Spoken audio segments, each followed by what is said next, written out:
അൽഹംദുലില്ലാഹി റബ്ബിൽ ആലമീൻ വസ്സലാത്തു വസ്സലാമു അലാ അഷ്റഫിൽ അംബിയാഇ വൽ മുർസലീൻ നബിയ്യിനാ മുഹമ്മദിൻ വഅലാ ആലിഹി വഅസ്ഹാബിഹി അജ്മഈൻ അമ്മാ ബഅദ്.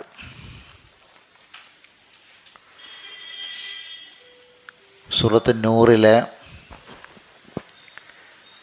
12-ാമത്തെ ആയത്തിൻ്റെ വിശദീകരണമാണ് നമ്മൾ പറഞ്ഞുകൊണ്ടിരിക്കുന്നത്. ഇൻഷാ അല്ലാഹ് ഇന്ന് നമ്മൾ 13-ാമത്തെ ആയത്തിലേക്ക് കടക്കുകയാണ്. 12-ാമത്തെ ആയത്തിൽ അള്ളാഹു പറഞ്ഞത്, സത്യവിശ്വാസികളായ സ്ത്രീ പുരുഷന്മാർ അവരെ സംബന്ധിച്ച് പരസ്പരം നല്ലത് മാത്രം വിചാരിക്കണം എന്ന കാര്യമാണ്. ആയിഷ റളിയല്ലാഹു തആല അൻഹയെ സംബന്ധിച്ച് അപവാദങ്ങൾ പറഞ്ഞ് പ്രചരിപ്പിച്ചപ്പോൾ പലരും ആയിഷ ബീവിയെ സംബന്ധിച്ച് വളരെ പ്രയാസകരമായ രൂപത്തിൽ പലതും ധരിക്കുകയും വിചാരിക്കുകയുമൊക്കെ ചെയ്തു. അപ്പോൾ അങ്ങനെ ഒരു കാര്യമുണ്ടാകാൻ പാടില്ലായിരുന്നു. എപ്പോഴും നല്ലത് മാത്രമേ ഒരാളെപ്പറ്റി ഒരു സത്യവിശ്വാസി മറ്റൊരു വിശ്വാസിയെ സംബന്ധിച്ച് വിചാരിക്കാൻ പാടുള്ളൂ. ഇതാണ് ഈ ആയത്തിൻ്റെ, നമ്മൾ പഠിച്ച ആയത്തിൻ്റെ ആശയം. അപ്പോൾ സ്വാഭാവികമായും നമുക്കൊരുപാട് ചോദ്യങ്ങളുണ്ടാവും, നമ്മളെ മനസ്സിൽ വരുന്ന ഒരുപാട് ചോദ്യങ്ങൾ. അത് വേറൊരാൾ പറഞ്ഞതുകൊണ്ട്, അല്ലെങ്കിൽ അവിടെ കേട്ടതുകൊണ്ട്, ഇന്നയാൾ തെറ്റിദ്ധരിപ്പിച്ചത് കൊണ്ട് ഒക്കെ ആണ് ഞാനങ്ങനെ മോശമായി വിചാരിച്ചത് എന്ന ഒരു ചിന്ത വരുമ്പോൾ അതിന് മറുപടിയായി, ആ ചോദ്യത്തിൻ്റെ മറുപടിയായിട്ടാണ് കഴിഞ്ഞ ക്ലാസ്സിൽ നമ്മൾ പറഞ്ഞ എല്ലാ കാര്യങ്ങളും. കാരണം നമുക്ക് അല്ലാഹു തന്ന വലിയ അനുഗ്രഹമാണ് കാത്. ഈ കാതിനെക്കുറിച്ച് അഥവാ കേൾവിയെക്കുറിച്ച് നാളെ പരലോകത്ത് ചോദ്യമുണ്ട്, കണ്ണിനെക്കുറിച്ച് ചോദ്യമുള്ളതുപോലെ. അപ്പോൾ നമ്മളെന്തൊക്കെ കേട്ടു, നിർബന്ധമായും കേൾക്കേണ്ടത് എന്തൊക്കെയായിരുന്നു എന്ന് പറഞ്ഞു, കേൾക്കാൻ പാടില്ലാത്തത് എന്തൊക്കെയാണെന്ന് പറഞ്ഞു, കേട്ടാൽ മെയിൻറ്റ് ചെയ്യാൻ പാടില്ലാത്തത് എന്താണെന്ന് പറഞ്ഞു, നിർബന്ധമായും കേട്ടാൽ നമ്മൾ മെയിൻറ്റ് ചെയ്യൽ നിർബന്ധമായ കാര്യം എന്താണെന്ന് പറഞ്ഞു. അങ്ങനെയുള്ള ഓരോ കാര്യങ്ങൾ നമ്മൾ നോട്ടായിട്ട് തന്നെ ഈ ക്ലാസ്സിൽ പറഞ്ഞിട്ടുണ്ട്. അത് പ്രകാരമൊക്കെ അമൽ ചെയ്യാൻ അള്ളാഹു തൗഫീക്ക് പ്രദാനം ചെയ്യട്ടെ, അത് പ്രാർത്ഥിക്കാം. അപ്പോൾ സമഅ് നാളെ മസ്ഊലാണ്, കേൾവി ചോദ്യം ചെയ്യപ്പെടും. നമുക്ക് അല്ലാഹു തആല പഞ്ചേന്ദ്രിയങ്ങളിൽ ആദ്യമായി തുറന്നു തന്നത് കേൾവിയാണ്. അപ്പോൾ അല്ലാഹു തആല നമ്മൾ മരിക്കുന്നത് വരെ നമ്മൾ കേട്ടതിനെക്കുറിച്ചൊക്കെയുള്ള ചോദ്യമുണ്ടാകും, അതിന് മറുപടി പറയേണ്ടി വരും. നമ്മളിങ്ങനെ ചെവി ഉണ്ടായിട്ടും കിടന്നിട്ടും വിളിച്ചാലും കരഞ്ഞാലും എത്ര ഉച്ചത്തിൽ നിലവിളിച്ചാലും കേൾക്കാത്ത ഒരു സമയം നമുക്ക് വരാനുണ്ട്. അത് നമ്മൾ മരണപ്പെടുന്ന സമയമാണ്. അപ്പോൾ അതുവരെ കേൾവി ശക്തി നമ്മളിൽ നിന്ന് അല്ലാഹു എടുത്തു മാറ്റുന്നത് വരെ, നമുക്ക് കേൾക്കാനുള്ള ശക്തി അല്ലാഹു തന്നത് മുതൽ, ആ കേൾവിയെക്കുറിച്ചുള്ള ബോധം നമുക്ക് അല്ലാഹു നൽകിയത് മുതൽ, പഞ്ചേന്ദ്രിയങ്ങളെക്കുറിച്ചുള്ള ബോധവും തിരിച്ചറിവും നൽകിയത് മുതലുള്ള ചോദ്യമുണ്ടാകും. അപ്പോൾ ആ കേൾവി ശക്തി അല്ലാഹു തിരിച്ചെടുക്കുന്നത് വരെയുള്ള ചോദ്യങ്ങൾ നമ്മളോടുണ്ടാവും. അതിന് മറുപടി പറയേണ്ടി വരും. തയ്യാറാണോ? അതാണ് നമ്മൾ പരിശോധിക്കേണ്ടത്. നിർബന്ധമായും കേൾക്കേണ്ടത് കേട്ടിട്ടുണ്ടോ? അതാണ് ചോദ്യം. നിർബന്ധമായും കേൾക്കേണ്ടത് എന്തൊക്കെയായിരുന്നു? നിർബന്ധമായും കേൾക്കേണ്ടത് എന്തൊക്കെയായിരുന്നു? ഞാൻ നോട്ട് തന്നതാണ്. മാതാപിതാക്കളുടെ കൽപ്പനകളെ കേൾക്കണം, അല്ലേ? അതിൻ്റെ മുമ്പുണ്ട് ഏതാ? പരിശുദ്ധ ഖുർആൻ. അള്ളാഹുവിൻ്റെ വിളിക്കുത്തരം കൊടുക്കണം. അള്ളാഹ് വിളിച്ചത് കേട്ടിട്ടുണ്ട്. അള്ളാഹ് വിളിച്ചത് ഖുർആനിലേക്കാണ്. അത് കേൾക്കണം, ഉത്തരം കൊടുക്കണം. കേട്ടുത്തരം കൊടുക്കണം. ഖുർആനിലേക്ക് അള്ളാഹ് വിളിച്ചിട്ടുണ്ട്. ആ വിളിക്കുത്തരം കൊടുത്തേ പറ്റുള്ളൂ, നിർബന്ധമാണ്. ആ വിളിക്കുത്തരം കൊടുത്തിട്ടുണ്ടോ എന്നുള്ള ചോദ്യം ഉണ്ടാകും, മറുപടി പറയേണ്ടി വരും. പിന്നീട് പ്രയാസപ്പെടുന്നവൻ്റെ പ്രയാസങ്ങളുടെ വിളിയുണ്ട്.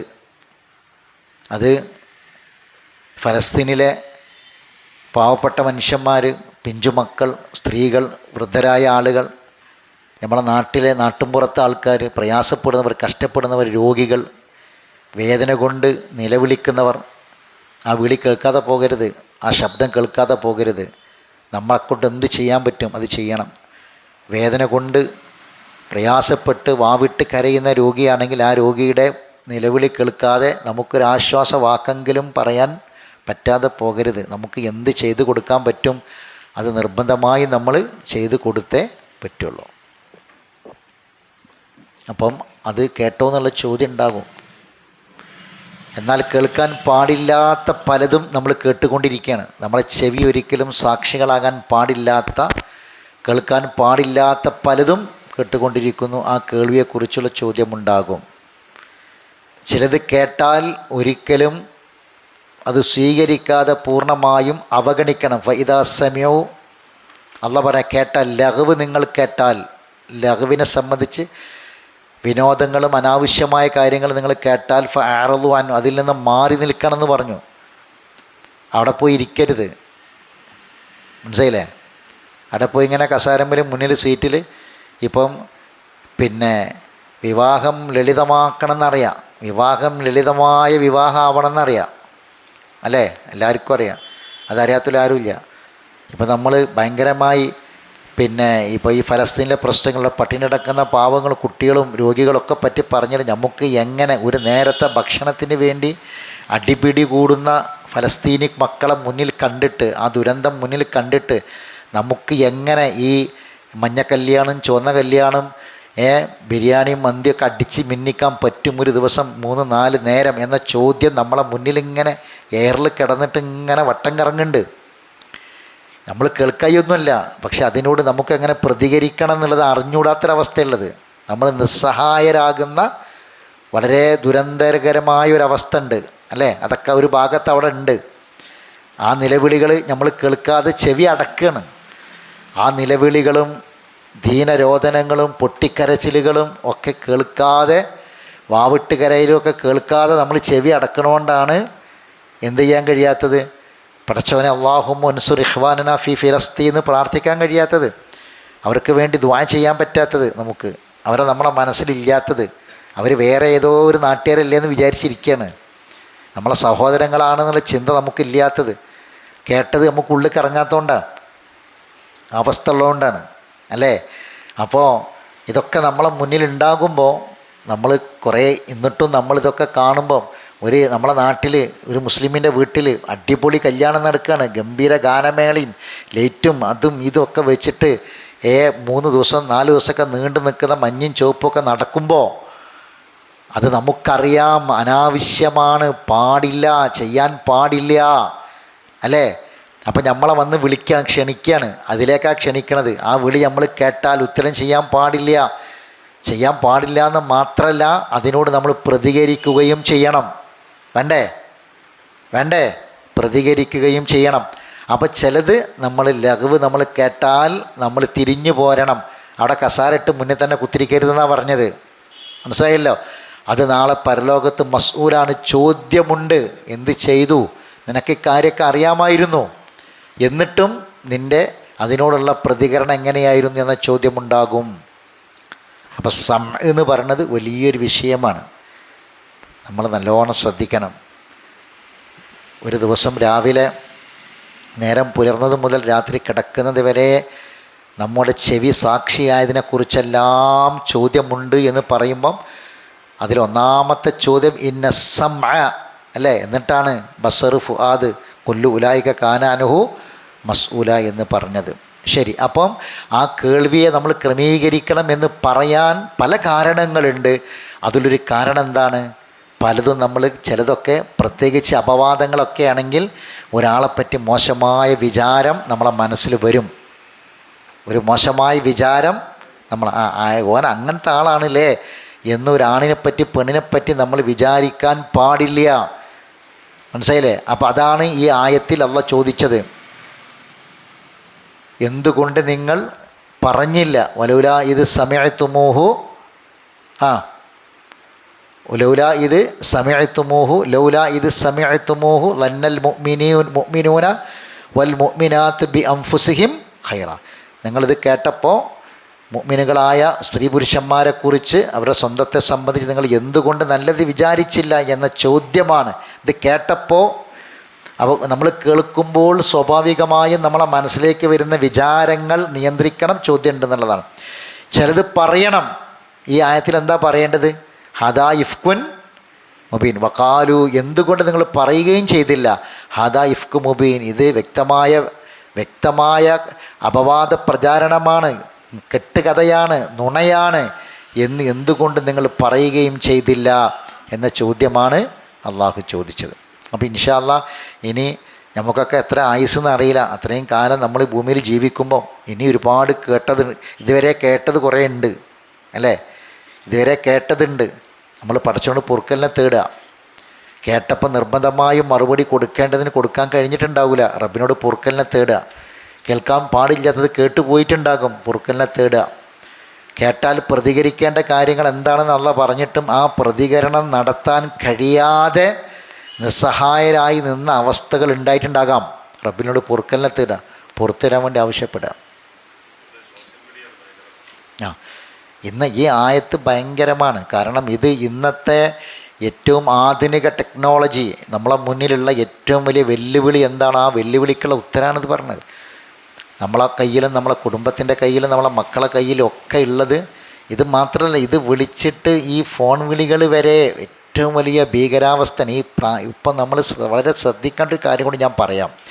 ഇപ്പം നമ്മൾ ഈ പ്രായമായ ആളുകളെ കയ്യിലൊക്കെ മൊബൈൽ കൊടുത്തിട്ടുണ്ട്. ഈ പ്രായമായ ആളുകളൊക്കെ നമ്മളെ വീട്ടിലെ വയസ്സായ ഒരു 70, 75, 80, 85 വയസ്സായ ആളുകളെ കയ്യിലൊക്കെ മൊബൈലുണ്ട്. അപ്പോൾ ആ പ്രായമാകുക എന്ന് പറഞ്ഞാൽ ഒരു സാധാരണഗതിയിൽ ആയുസ്സിൻ്റെ അവസാനം അനുഭവിക്കുന്ന ആളുകളാണ് അല്ലേ? ആയുസ്സിൻ്റെ അവസാനം എന്ന് പറഞ്ഞപ്പോൾ നമുക്കൊന്നും അറിയില്ല ഏതാണ് ആയുസ്സിൻ്റെ അവസാനം. നമ്മളെ വയസ്സ്, നമ്മളെ യുവത്വമൊന്നും ആയുസ് ശരാശരി ഞാൻ പറയുന്നത് ഒരു സാധാരണഗതിയിൽ ആരോഗ്യമുള്ള ഒരു മനുഷ്യന് അള്ളാഹുവിൽ ആയുസ് കൊടുക്കുകയാണെങ്കിൽ തന്നെ അവൻ്റെ ഉള്ളിലെ അവയവങ്ങൾക്കൊക്കെ, ശാരീരിക അവയവങ്ങൾക്കൊക്കെ ഒരു പരിധി വരെ ആരോഗ്യമുള്ളൂ. അതിൻ്റെ ഗ്യാരണ്ടി അത്രയേ ഉള്ളൂ, അതിനപ്പുറം പോവില്ല. നമ്മൾ ഏതൊരു വസ്തു വാങ്ങുകയാണെങ്കിൽ, ഒരു വീടുണ്ടാക്കുകയാണെങ്കിൽ വരെ അതിനൊരു ഗ്യാരണ്ടി ഉണ്ടല്ലോ, ഇത്രയെന്നുള്ളൊരു വസ്തുവിനുണ്ടല്ലോ.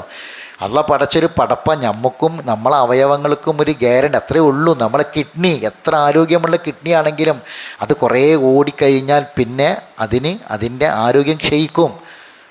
നമ്മുടെ കരളും നമ്മുടെ ഹൃദയവും ഒക്കെ അങ്ങനെ, നമ്മളെ കുടലുകളും നമ്മുടെ വൻകുടലും ചെറുകുടലും നമ്മളെ ഉള്ളിലെ അവയവങ്ങൾക്കൊക്കെ ഒരു ഗ്യാരണ്ടി ഉണ്ട്. അത് അത്രേ പോവുള്ളൂ, അതിലപ്പുറത്തേക്ക് പോവില്ല.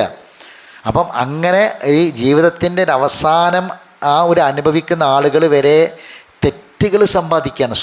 നമ്മൾ ശ്രദ്ധിക്കേണ്ട ഒരു കാര്യമാണ്, തെറ്റുകളിലേക്ക് പോവുക. ഇപ്പോൾ വീടുകളിലൊക്കെ നമ്മൾ കാണുന്ന കാഴ്ച എന്താ? ഈ പ്രായമായ ആൾക്കാരാണ് കൂടുതൽ മൊബൈൽ ഒരുപാട് ടൈം ഉപയോഗിക്കുകയാണ്. ഒരു പക്ഷേ ഈ പ്രായമായ ആളുകളെ കയ്യിലുള്ള മൊബൈലിൽ വാട്സപ്പും ഫേസ്ബുക്കും ഒന്നും ഉണ്ടാവില്ല. പക്ഷേ അവർ സാധാരണ വിളിക്കാൻ വേണ്ടി ഫോൺ അങ്ങോട്ട് വിളിക്കാനും അവിടുന്ന് ഇങ്ങോട്ട് വന്ന് എടുക്കാനും മാത്രമുള്ളൊരു ചെറിയ ഫോണായിരിക്കും ഉണ്ടാവുക. പക്ഷേ ആ ഫോണിൽ ഒരുപാട് സമയം സംസാരിക്കുന്നുണ്ട്. അവരുടെ ഈ ഒരു വീട്ടിലെ ഉമ്മ അവരുടെ സഹോദരിമാരോടായിരിക്കാം, ജേഷ്ഠത്തി അനുജത്തിനോടായിരിക്കാം, അവരുടെ മക്കളോടായിരിക്കാം, അല്ലെങ്കിൽ കെട്ടിച്ചുവിട്ട പെൺകുട്ടികളോടായിരിക്കാം.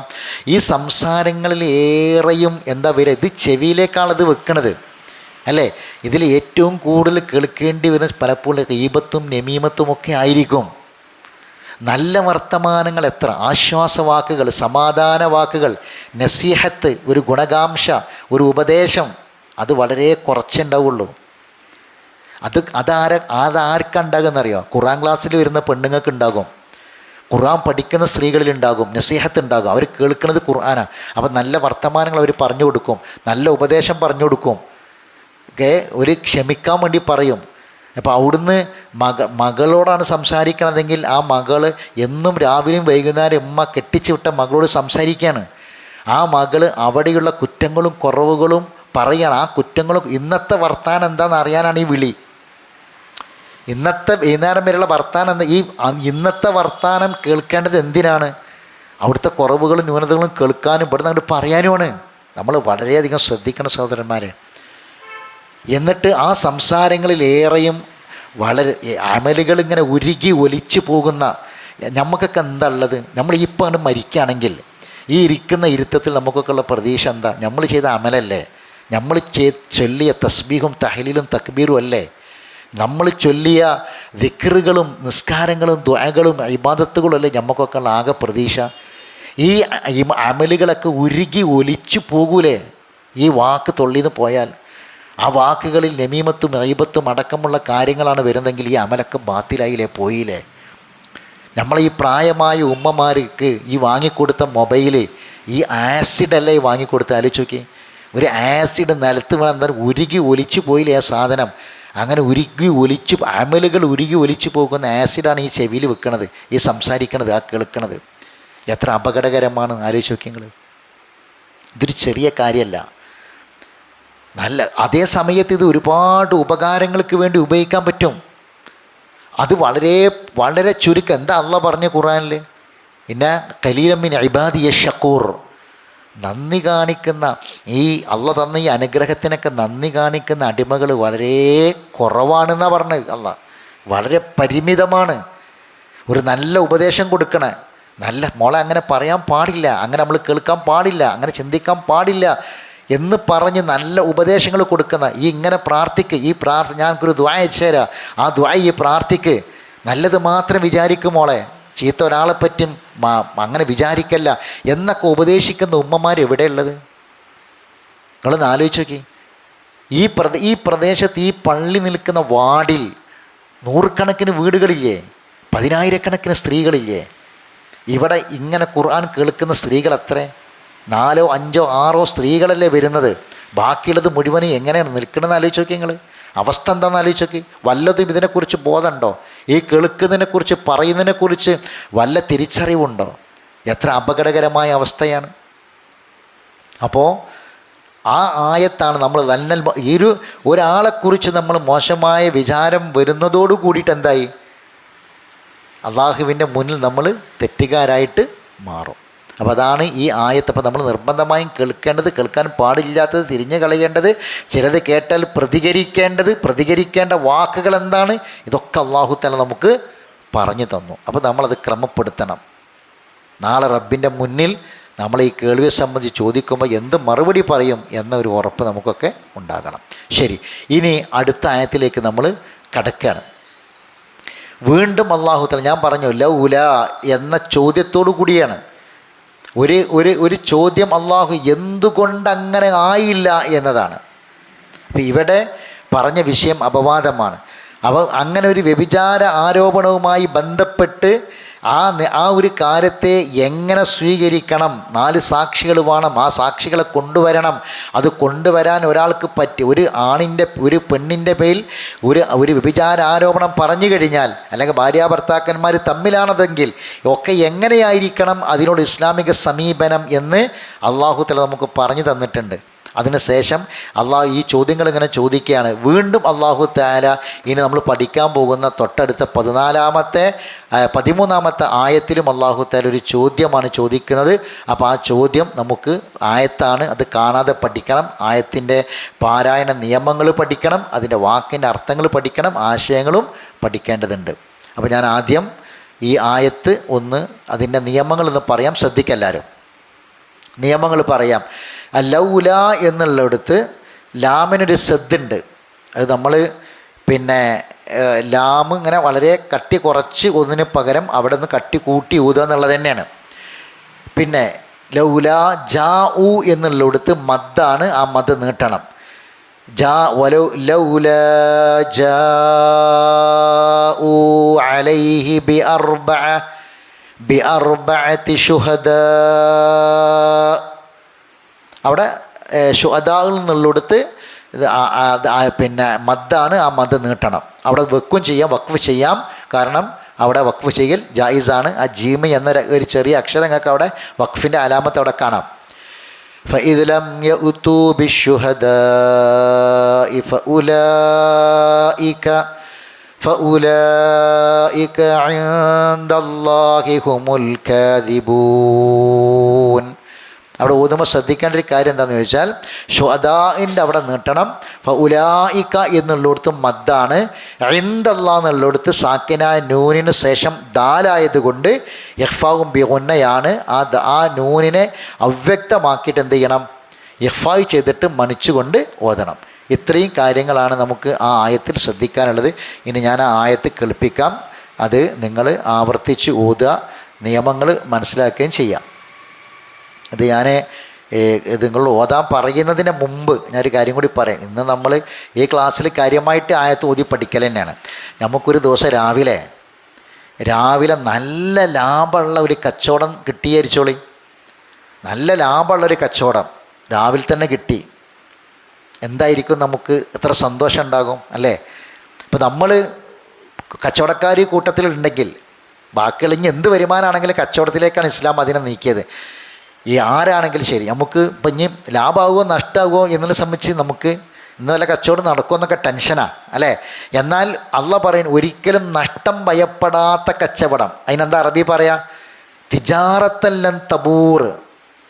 നഷ്ടം വരാത്ത കച്ചവടം. അതെന്താണെന്നറിയോ? എന്താ?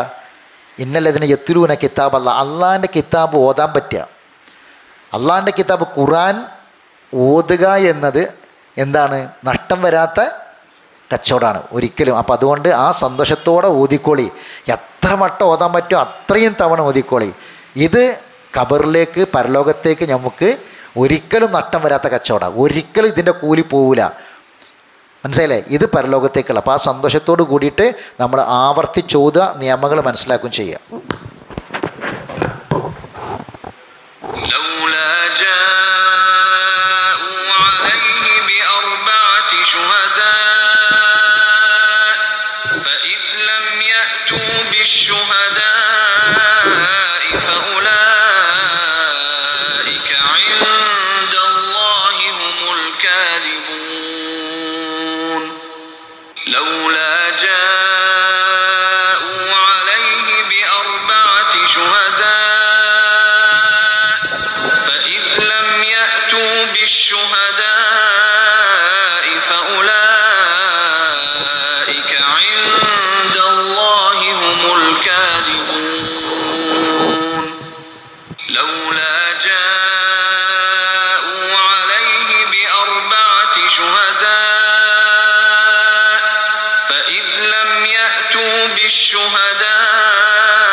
സൂറത്തുൻ നൂർ മുഴുവനായിട്ട് കാണാൻ പഠിക്കാനുള്ളത്. അതുകൊണ്ടാണ് ഈ ആയത്തിൽ ഇങ്ങനെ ആവർത്തിച്ചതിൻ്റെ കൂടെ നമ്മൾ ഊതുന്നത്. പിന്നെ ഈ ഒരു ആയത്ത് നമ്മൾ വേറെ ഒരുപാട് ക്ലാസ്സുകൾ കൊണ്ട് വിശദീകരിക്കും. അത്രയും ക്ലാസ്സുകളിൽ ഒരായത്തന്നെ ഇങ്ങനെ ആവർത്തിക്കണം, മറക്കാതെ നമ്മളെ മനസ്സിൽ നിർത്താൻ പറ്റും. ഇത് കാണാതെ പഠിക്കുക. അപ്പം ഇങ്ങനെ ഊതുമ്പം ഇടയ്ക്കൊന്ന് ഖുർആനിൽ നിന്ന് കണ്ണെടുക്കണം, ഇവിടെ കാണാതെ ഒന്ന് ഊതി വെക്കണം. അങ്ങനെ ഒരു ഹിഫ്ളാക്കുക, മനപ്പാടാക്കുക എന്നുള്ളൊരു മനസ്സോട് കൂടി തന്നെ ഊതുക.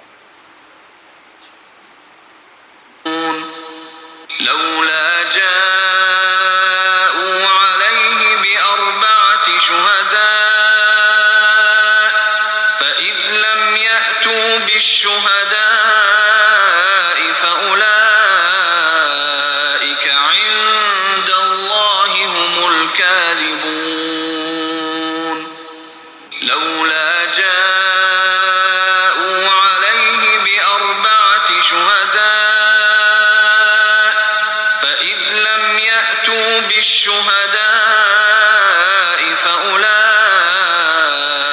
عند الله هم الكاذبون لولا جاءوا عليه بأربعة شهداء فإذ لم يأتوا بالشهداء فأولئك عند الله هم الكاذبون لولا جاءوا عليه بأربعة شهداء فإذ لم يأتوا بالشهداء فأولئك عند الله هم الكاذبون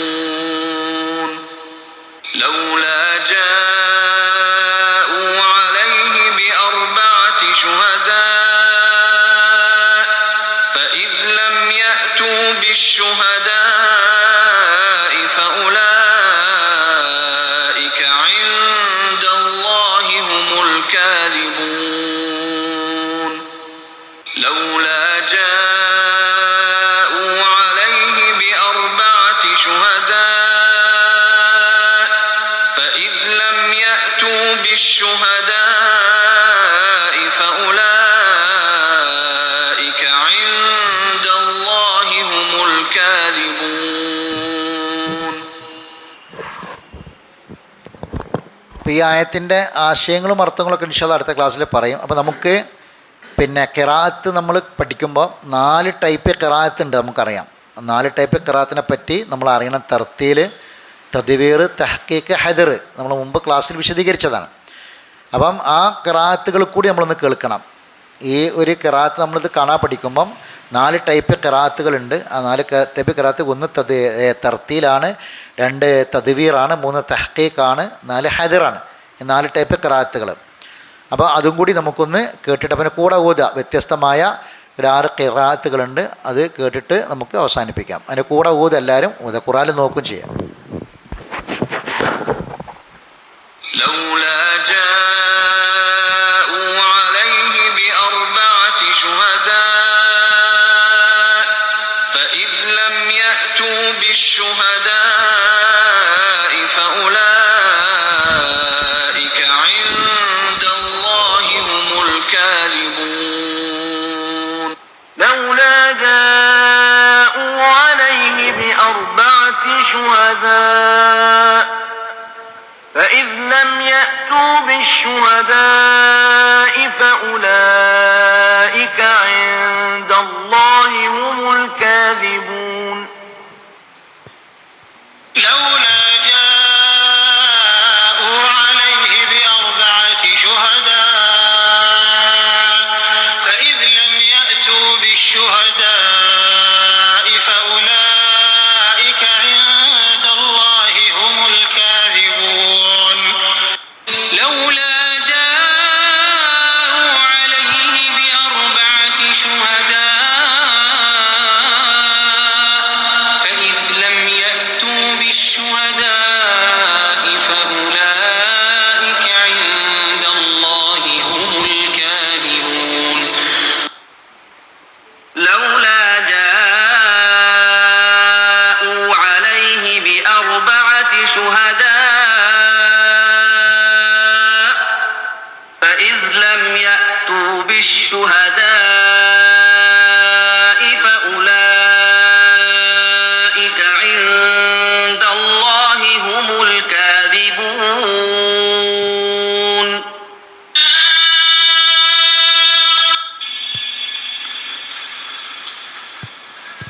لولا جاءوا عليه بأربعة شهداء